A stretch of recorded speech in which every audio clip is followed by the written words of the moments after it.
Assalamualaikum warahmatullahi wabarakatuh. Salam pariwisata. Perkenalkan, nama saya Kurnia Sumerah Putri, NIM 22013972220 dari kelas F. Pada kesempatan kali ini, saya akan mempresentasikan topik tentang wawancara untuk memenuhi tugas terstruktur UTS pada mata kuliah Human Resource Management. Pada kesempatan kali ini, saya akan menyampaikan dua topik pembahasan. Namun sebelum menginjak ke topik utama, kita akan mempelajari apa itu wawancara.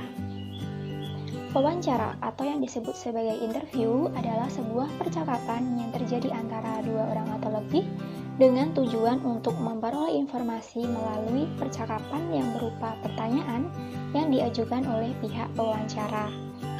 Menurut Leslie Ray, sasaran dari seleksi wawancara adalah menentukan apakah seorang pelamar cocok untuk mengisi suatu jabatan dan bekerja dalam perusahaan tersebut, serta menentukan apakah pekerjaan dan perusahaan tersebut cocok untuk si pelamar. Berbagai kesalahan yang dapat mengurangi kegunaan wawancara. Yang pertama adalah tidak tepat waktu.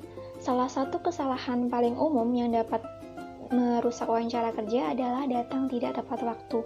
Hal ini membuat kesan pertama Anda di depan perusahaan jadi buruk. Yang kedua adalah kurang mempersiapkan diri. Jika sebelumnya di tes tertulis dapat dilakukan tanpa ada hambatan, belum berarti wawancara kerja akan lancar.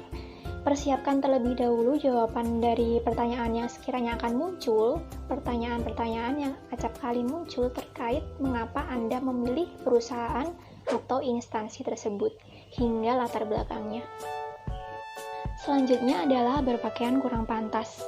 Pakaian yang Anda gunakan saat melakukan sesi wawancara menjadi salah satu penilaian pertama perekrut terhadap kepribadian Anda. Meskipun tidak 100% benar, namun biasanya first impression sangat menentukan keberhasilan proses seleksi wawancara kerja. Oleh karena itu, sesuaikan pakaian yang digunakan oleh perusahaan atau instansi maupun lembaga pendidikan yang dituju. Untuk amannya, lebih baik kenakan pakaian yang rapi dan casual. Yang keempat adalah kemampuan berkomunikasi yang kurang. Sesi wawancara paling banyak membutuhkan kemampuan berkomunikasi. Peserta wawancara dituntut untuk dapat memberikan jawaban secara lisan seperti jawaban yang diinginkan perekrut. Untuk dapat melakukan komunikasi dengan baik, mulailah dengan jabat tangan, kemudian lakukan kontak mata, lalu tunjukkan kepercayaan diri. Hal itu akan memberikan sinyal kepada perekrut bahwa Anda siap, bahkan sebelum menjawab pertanyaan dari pewawancara. Untuk menghindari kesalahan pengucapan, sebaiknya lakukan senam lidah sebelum masuk ke ruang wawancara. Selanjutnya adalah jangan asal menjawab. Jawaban yang Anda keluarkan saat sesi wawancara adalah poin terpenting dari seluruh rangkaian seleksi. Bahkan jika sebelumnya di sesi ujian tulis Anda mendapatkan skor tinggi, namun saat wawancara ternyata kurang memuaskan, besar kemungkinan Anda bisa gugur begitu saja.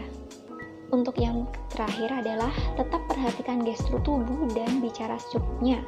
Apabila dalam keadaan gugup, biasanya tubuh secara tidak sengaja akan melakukan gerakan-gerakan yang tidak seharusnya dilakukan. Untuk menghindari hal tersebut, alangkah baiknya untuk melatih diri bagaimana sikap tepat saat wawancara nantinya. Siapkan gestur tubuh seperlunya saja, karena terlalu banyak bergerak juga dapat membuat pewawancara merasa kurang nyaman. Tidak hanya gerak tubuh, berbicara juga harus dilakukan dengan singkat, padat, dan jelas alias tidak bertele-tele. Hal ini penting karena jika wawancara hanya diberikan waktu beberapa menit saja, agar tidak membuang-buang waktu, alangkah baiknya untuk menjawabnya dengan singkat, padat, dan jelas. Wawancara kerja biasanya dipengaruhi oleh etnis, ras, efek, kesan awal, komunikasi verbal, gender, dan daya tarik fisik. Menurut Hanson dalam No Hollenbeck, Gerhardt and Wright 2014, yaitu perbedaan asal daerah dan ras berpengaruh pada subjektivitas penilaian dalam perekrutan ketenaga kerjaan. Sampai saat ini masalah stereotip sering terjadi pada proses perekrutan karyawan yang berdampak pada kurang akuratnya proses perekrutan, karena ada kelompok tertentu atau minoritas yang mengalami ketidakadilan dalam perekrutan tenaga kerja. Daya tarik fisik juga mempengaruhi penilaian dalam proses wawancara. Seseorang yang memiliki wajah yang menarik akan memiliki stereotip yang positif dan baik, dipandang memiliki kelebihan dan seperti lebih kuat secara fisik, lebih sensitif, dan lebih diterima secara sosial daripada orang yang tidak memiliki penampilan yang menarik.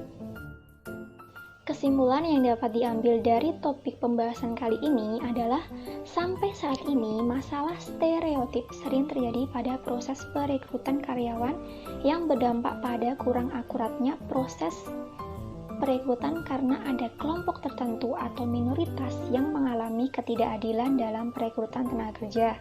Seseorang yang memiliki wajah yang menarik akan memiliki stereotip yang positif atau baik, dipandang memiliki kelebihan lain seperti lebih kuat secara fisik, lebih sensitif, dan lebih diterima secara sosial daripada orang yang tidak menarik secara fisik. Sekian presentasi yang dapat saya sampaikan. Semoga apa yang saya sampaikan bermanfaat dan dapat diambil sisi positifnya. Kurang dan lebihnya saya mohon maaf. Wassalamualaikum warahmatullahi wabarakatuh. Salam pariwisata.